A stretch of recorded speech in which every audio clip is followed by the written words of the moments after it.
Et salut à tous, il y a quelques temps on a vu 5 bêtises que tout le monde faisait régulièrement, moi y compris. Et bien aujourd'hui j'en ai 5 de plus et celle-là elle plombe encore plus votre chaîne que les précédentes. Donc clairement je vous conseille de rester jusqu'au bout de la vidéo, je vais vous apporter du coup pas mal de conseils qui vous permettront d'enfin faire grossir votre chaîne. Moi c'est ce que j'ai fait personnellement, j'ai corrigé ces petits problèmes et au jour d'aujourd'hui on commence enfin à avoir des viewers réguliers et également des subs de façon régulière. Donc clairement je vous conseille de rester jusqu'au bout car je vais d'abord vous exposer les bêtises et ensuite les solutions à ces problèmes. À savoir que la dernière bêtise que je vais vous parler, c'est vraiment la bêtise qui plombe votre chaîne, qui fait que vous n'arrivez pas à grossir. Donc restez bien jusqu'au bout de la vidéo.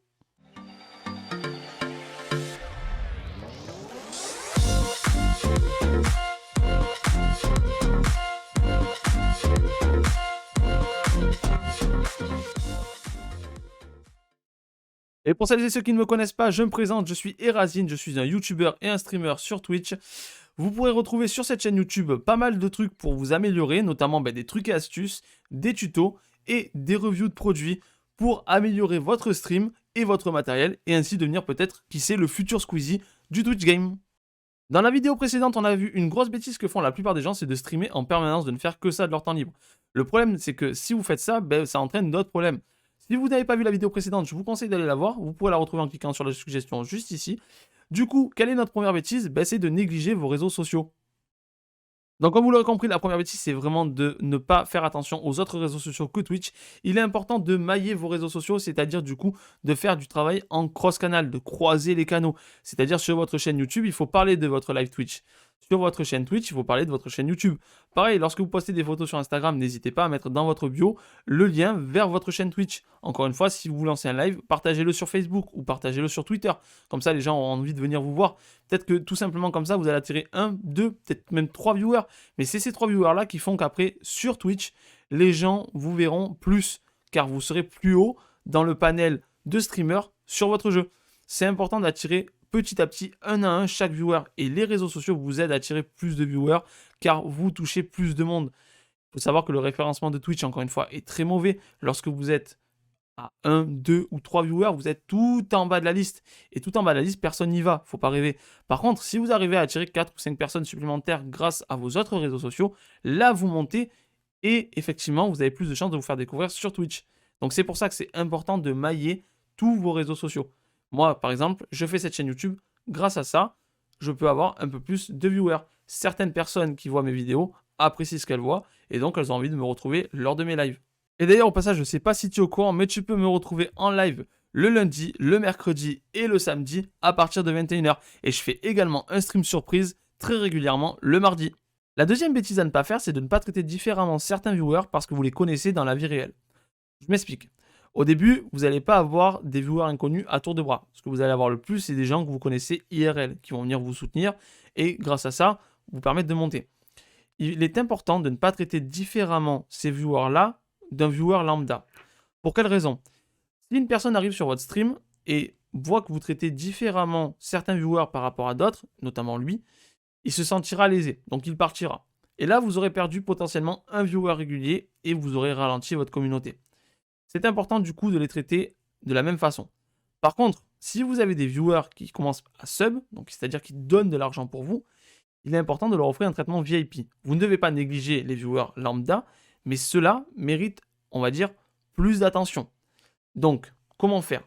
En rajoutant des émoticônes, des badges de chaîne, c'est déjà une base, en leur offrant un rôle particulier sur votre Discord, c'est encore une idée supplémentaire, et également en leur donnant accès à peut-être un peu plus de choses. Là, de ce côté-là, je vous laisse être imaginatif, mais pensez à bien mettre en avant vos viewers sub et les avantages qu'ils ont. Comme ça, vous pourrez convaincre d'autres viewers de s'abonner également. Et en parlant d'abonnement, si la vidéo te plaît, n'hésite pas à laisser un petit pouce bleu, à t'abonner et à activer la petite cloche afin d'être tenu au courant des prochaines vidéos, mais aussi et surtout pour m'aider à mon référencement. Ça permettra du coup de faire découvrir la chaîne à tes collègues. La troisième bêtise à ne pas faire, il faut faire attention parce qu'on ne fait pas forcément exprès de le faire, c'est de ne pas laisser transparaître des émotions négatives. Il est très important d'être toujours positif lors de vos streams, de toujours être de bonne humeur, toujours être joyeux. Pourquoi? Parce que si vous allez sur le live de quelqu'un qui fait la gueule, vous n'aurez pas envie de rester, et c'est normal. Regarde, tu prends Jean-Luc Reichmann qui fait ses 12 coups de midi, il fait la gueule tout le long de l'émission. Mamie, elle va éteindre la télé et elle va aller regarder le journal. Ben là, c'est pareil, il faut toujours être de bonne humeur. Un autre truc auquel il faut que vous fassiez gaffe, c'est ce que vous dites. C'est pas parce que vous êtes de bonne humeur que vous ne dites pas des choses négatives. Un exemple, un truc du style « Ah, j'espère que cette personne va revenir » ou Oh là là, il y a vraiment personne ce soir », ben ça va pas mettre les gens de bonne humeur. S'il y a déjà des gens, ils vont mal le prendre et ils vont partir de votre stream. Donc soyez toujours de bonne humeur et toujours positif, c'est très important. La source de mauvaise humeur numéro 1 de la plupart des streamers vient de la 4e bêtise qui est « Ne faites pas une fixette sur vos statistiques ». La plupart du temps, les gens font une fixette sur ça avant chaque live, ils regardent leurs statistiques, ils disent « Ah, je vais faire mieux, je vais faire mieux, je vais faire mieux ». Mais le truc, c'est que si tu fais ça, mais que tu fais pas mieux, tu vas être démoralisé. Donc ne fais pas une fixette sur ça. Pareil, pendant que les gens sont dans le stream, très souvent, ils regardent leur nombre de spectateurs. Ils disent « Ah putain, j'ai qu'un ou deux spectateurs ». Ne le regardez pas, ne regardez pas votre taux de spectateurs. Premièrement, parce que c'est ultra faussé. Et deuxièmement, parce qu'autant vous allez croire que vous avez personne, sauf qu'autant vous avez 3 ou 4 personnes. Car justement, ben le problème de Twitch, c'est qu'ils mettent du temps à mettre à jour le compteur. Donc du coup, vous allez moins parler, voire même pas du tout parler. Vous allez faire la gueule, vous allez sortir un truc négatif. Résultat, les gens qui étaient là, que vous ne voyez pas parce que vous pensez qu'ils sont pas là, ils vont entendre, ils vont partir, et votre compteur il sera à 0, mais pour de vrai cette fois. Encore une chose, lorsque votre chat est silencieux, ça ne veut pas dire qu'il n'y a personne. Beaucoup de gens regardent des streamers sans parler, moi le premier. Un exemple, quand tu vas sur YouTube, je pense pas que tu mettes un commentaire à chacune des vidéos que tu regardes. Bon, après cette vidéo-là, je te conseille de mettre un commentaire. Par exemple, ce que tu peux mettre, c'est quelle est la dernière bêtise que tu as faite en stream et qui t'a fait perdre des viewers. Comme ça, moi j'ai une nouvelle bêtise à ajouter et en plus tu la partages à tout le monde. Donc c'est plutôt une bonne chose. Donc, n'oubliez pas que un chat silencieux ne veut pas dire qu'il n'y a personne. C'est important. Et on y est du coup, notre 5e bêtise, la pire à ne pas faire, c'est d'ignorer les statistiques. Alors je sais, c'est bizarre parce que tout à l'heure je vous disais de ne pas regarder les statistiques et maintenant je vous dis de les regarder. En fait, il y a une notion qui est importante. Il ne faut pas regarder vos statistiques pendant vos lives et juste avant vos lives. Par contre, il faut analyser ce que vous faites. Si ce que vous faites, ça marche.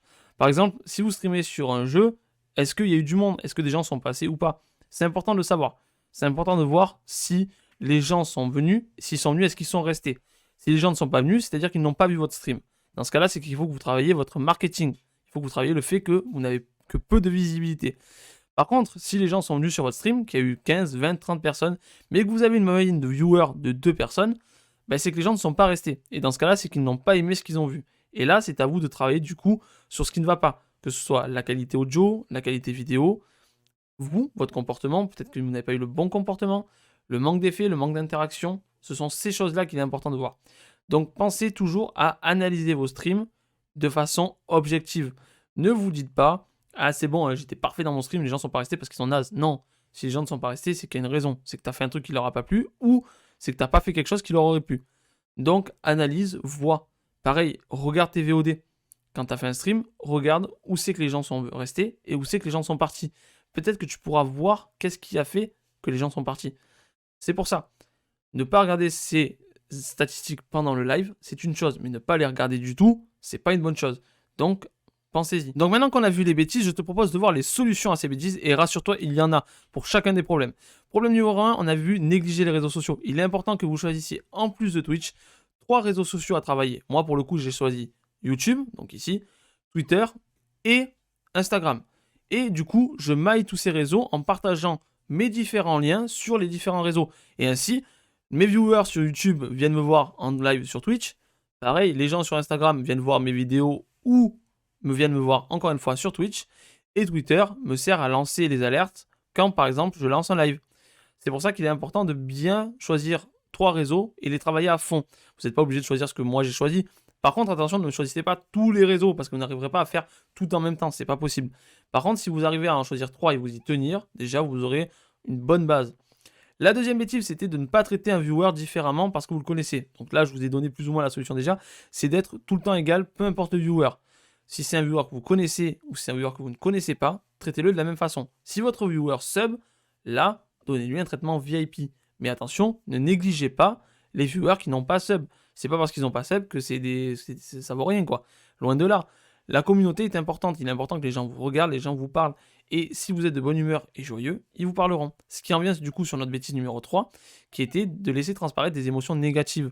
Ne soyez pas négatif, soyez de bonne humeur, soyez joyeux. Si vous n'allez pas bien, si vous n'êtes pas en forme, regardez une vidéo marrante avant de lancer votre live, ça vous aidera. Ou, dans le pire des cas, annulez votre live. Il vaut mieux des fois annuler un live, quitte, on va dire, à perdre un potentiel ou 2 potentiels viewers récurrents, que lancer un live où vous allez être de mauvaise humeur et vous allez perdre des viewers que vous avez déjà. Parce que n'oubliez pas que vos viewers récurrents peuvent changer et ne plus venir vous voir. Et si vous êtes de mauvaise humeur, il y a de grandes chances que ça arrive.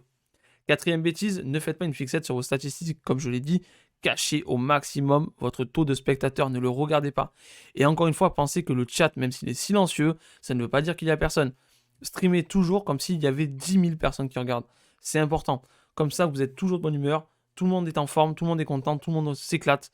Et les viewers qui ne parlent pas passeront un bon moment. Ceux qui parlent, tant mieux. Ceux qui ne parlent pas passeront quand même, malgré tout, un très bon moment. Et la dernière chose, c'était regardez vos statistiques, ne les ignorez pas. Alors, ça faisait un peu écho du coup avec le conseil précédent, mais c'est important. C'est pas parce que vous ne regardez pas vos statistiques en live, ce que je ne vous conseille pas de faire du coup, que vous ne devez pas les regarder après votre live. Il est important de voir où vous pêchez, où c'est que vous avez des problèmes, où c'est que ça ne marche pas, où c'est que les gens ne viennent pas. C'est important de voir aussi quand est-ce que les gens partent. S'ils partent, il y a une raison. S'ils ne restent pas lors de votre stream, c'est qu'il y a quelque chose qui les dérange. Et c'est à vous de trouver quoi. Parce que les viewers ne vous le diront pas. Ils partiront, tout simplement. Faites venir un ami, demandez-lui de regarder votre stream et demandez-lui pourquoi il partirait, pourquoi il ne resterait pas. Pareil, regardez vos VOD. Qu'est-ce qui vous dérange? Qu'est-ce qui ne vous plaît pas? Qu'est-ce que vous voudriez améliorer? Et c'est sur ça que vous devez travailler pour améliorer votre stream. La semaine prochaine, on se retrouve pour une nouvelle vidéo sur les overlays et on va laisser Streamlabs de côté pour passer sur OBS Studio. Donc on va passer au niveau expert. La semaine qui suit, encore 5 bêtises supplémentaires qui te permettront non plus de seulement lancer ta chaîne, mais bien de la continuer sur le long terme. Donc c'est important de la regarder, ça va conclure cette série de vidéos sur les bêtises. Donc elle est plutôt pas mal. Si jamais cette vidéo-là t'a plu, n'hésite pas à laisser un petit pouce bleu, à t'abonner et du coup à activer la petite cloche pour être tenu au courant des prochaines vidéos que je ferai. Et n'oublie pas que tu peux me retrouver tous les lundis, les mercredis et les samedis à partir de 21 h sur Twitch. Je te souhaite un bon stream, une bonne soirée ou une bonne journée en fonction du moment où tu regardes cette vidéo. Et n'oublie pas de bien t'amuser, c'est le plus important. Éclate-toi bien. Ciao les copains!